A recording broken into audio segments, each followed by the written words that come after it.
Alrighty, folks, if you are a watcher of the daily financial news, you know that Steadily has just become a sponsor, the original sponsor of the daily financial news, which I am very grateful for. But what is even more impressive is Steadily has just completed a $30 million raise in this environment where everybody is sitting on their wallets, consumers, investors, businesses, and the like. So I want to ask the CEO, A, how do you get it done in this environment? And B, and even more importantly, what is he going to do with all that cash to make insurance even better for landlords? Darren, thank you for coming back. And again, congratulations on getting that done. It's quite the accomplishment, especially in this environment. Thank you. I would say it's better to be lucky than good. So we Okay, had the fair enough. fortune of kicking off the process before everything really went sideways. And so we closed the round, and then I think that the news that got everybody a little scared broke a couple of weeks later. So it was very fortunate timing on our part. Very cool. Well, something I know, because again, I've been in private companies for a long time before going to Fortune 500 companies, is a lot of time you're able to do a raise from investors in the previous round. So you don't need to name them. I'm not asking that, but I'm just curious, how much of this 30 million came from investors who were already committed to rounds before that? Was it half? Was it 70%? Or was this all new investors? It was 60% new investors. So the lead investor is Two Sigma, and they're brand new. And Wow. another large investor was new. So 60% new and 40% recurring. I think that I Wow. like that mix. It shows that the company has attracted enough interest that there's a backlog of folks that would like to get involved, but still Yeah. signals that our existing investors who know the company the best want to keep re-upping their stake. So Yeah. it was a very fortunate position that we were in. Yeah, I think a 60-40 split is ideal. And also we have to remember that investors in private companies like Steadily, sometimes they focus like seed round and that's all they play. So it makes perfect sense that not all investors kind of re-up, right? Some people choose to spread their capital very early in the stage. So it Well, makes a lot of sense. we can talk a little bit about the logistics of that. So Sure. one of the things that's changed in the venture market over time is the rise of special purpose vehicles, or Yep. SPVs. And so it's more common now than it used to be for a fund that is focused on the pre-seed or the seed stage to continue to invest in Mm, subsequent rounds and their winners. And they do that by raising a special purpose vehicle to specifically invest in that round. okay. So to put numbers behind that, let's say that somebody is a famous venture capitalist and they go out and they raise a $25 million fund to go and invest in very early stage companies where they're typically writing 100 or $200,000 Yeah. checks. And Yep. then they have one or two companies that like break out and keep raising subsequent rounds. They would like to continue to be able to participate in those rounds, because if Mm, they don't, their share in the company is going to get smaller and smaller yeah. over time as the Diluted. company Yep. raises more money, dilution. Yep. And so what those smaller funds will do is they will announce to their investors, to their limited partners, and say, hey, Steadily is raising their Series C. We would like to participate for 2.5 million. So we're going to set up an SPV, a special purpose vehicle, Mm. and you can maintain your stake in the company as it continues to raise capital. And that is what some of our very earliest investors were able to do. Wow, that's very, very cool. Well, now for the most important question.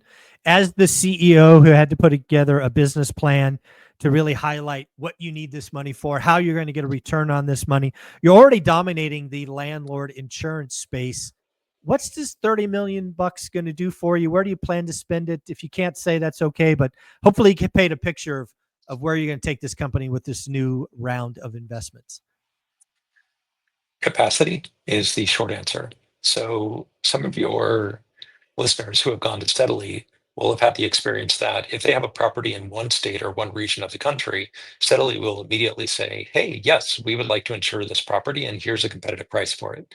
Right. But in another state, we might say, we're sorry, we don't have capacity to insure your property in this state or this city or this class of property. Right. By having an additional 30 million of capacity, we get to significantly widen the aperture of properties that we can insure. Because I've said this many times, our goal is to be able to say yes to 95% of properties. Mm. There's always going to be a few on the margin that are just too Sure. weird where we can't insure them, but just about everybody should be able to come to Steadily and get a quote in seconds at a competitive price. And having a much bigger war chest lets us expand that envelope so we can say yes to a lot more people. And that's overwhelmingly what that capital is going to be going toward. That's amazing. Because again, you've kind of described it right. You and I have been talking steadily, and I've been talking for, let's call it 6 months, maybe even 8 months now. And generally speaking, the people that go there and ask for a quote, the lion's share of them, you're absolutely right, get an answer immediately. But yeah, there are some people that have griped or complained or not had that great service. But again, you can't insure everyone to everything. But understanding that this war chest was raised so you can get that aperture bigger, get more coverage, just is a great thing to hear. Why don't we try to put some context on this? So you talked about the aperture, hopefully getting to 95% eventually someday.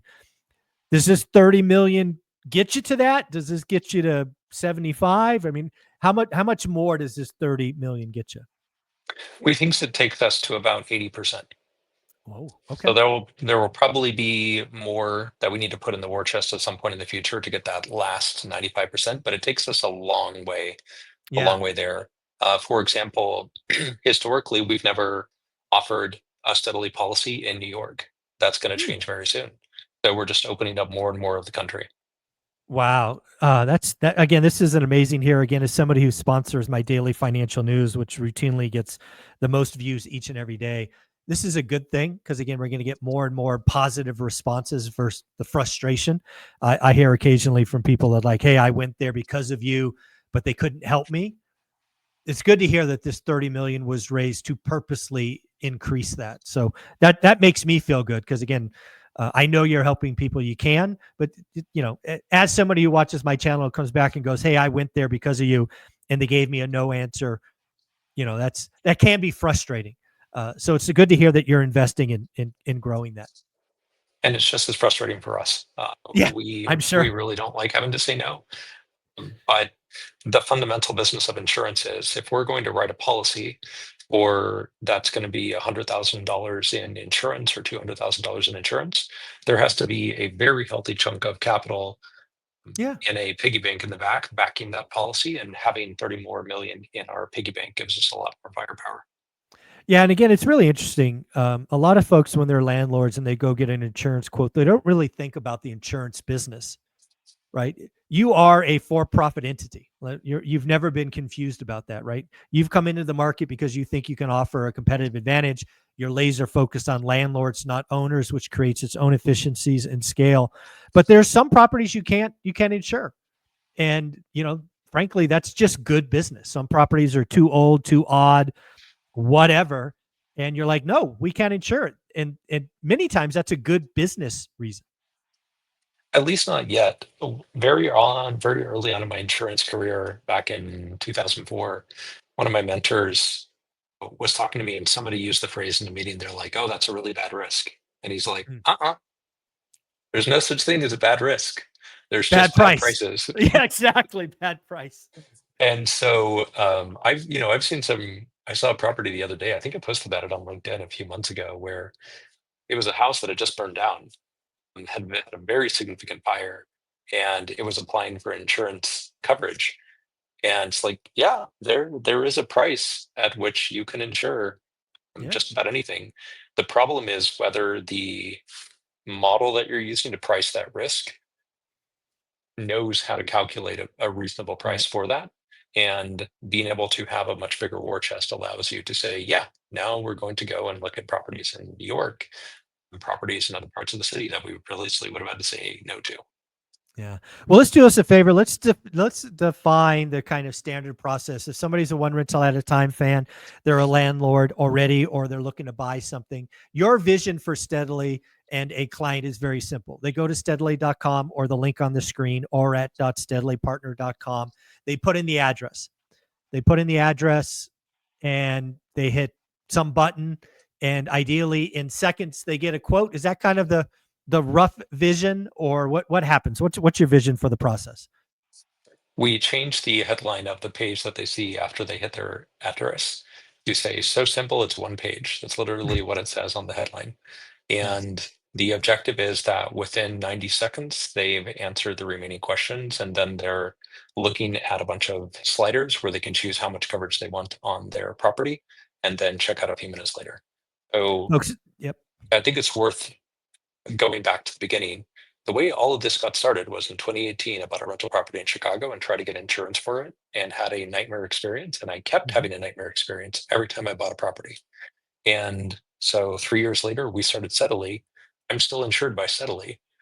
So very frequently, I will need to change coverage or quote a new property or do something on Steadily as a customer. And Yep. so each time I go through that journey, I just ask the question, what journey would I want to be having as a property investor? And then that's Yep. what we seek to build. Yeah. Folks, at the end of the day, if you are a One Rental at a Time fan, I strongly recommend you click this link just to get a quote, get coverage, get comparison. If you're somebody who is starting the process with what I call a buy box, one of the variables you must understand is your insurance cost. I love the fact that it provides sliders for you so you can make sure you get the right coverage. Also, don't forget, I believe this is still true, but we'll ask, you also supply landlord umbrella policies. Is that correct? We do. That's an important thing. A lot of you getting starting in this journey just with one or two properties, you need to realize that an umbrella policy, in my opinion, is a must-have. So getting quotes on that as well. Darren, what are your closing thoughts on this? What do you hope people take away from this? And again, congratulations. Thank you. Closing thoughts on the fundraise. We feel incredibly fortunate that amidst, as you were saying, all of the uncertainty, that folks had enough faith in us that they wanted to put their money where their mouth was and back us. And we are looking forward to the day when we can, hopefully in 2 or 3 years' time, be a publicly traded company and then say, it all started here. There you go. Folks, at the end of the day, I'm really happy that Steadily is the original sponsor of the daily financial news. I would like you to click the link, get a quote, get comparisons, build out your buy box with true insurance costs. Also, don't forget umbrella policies. At the end of the day, as we're highlighting here, they can't help everybody yet, but that is coming. It just got better. We're up to 80%. Darren, amazing. Congratulations. Thank you so much. Take care. Thank you.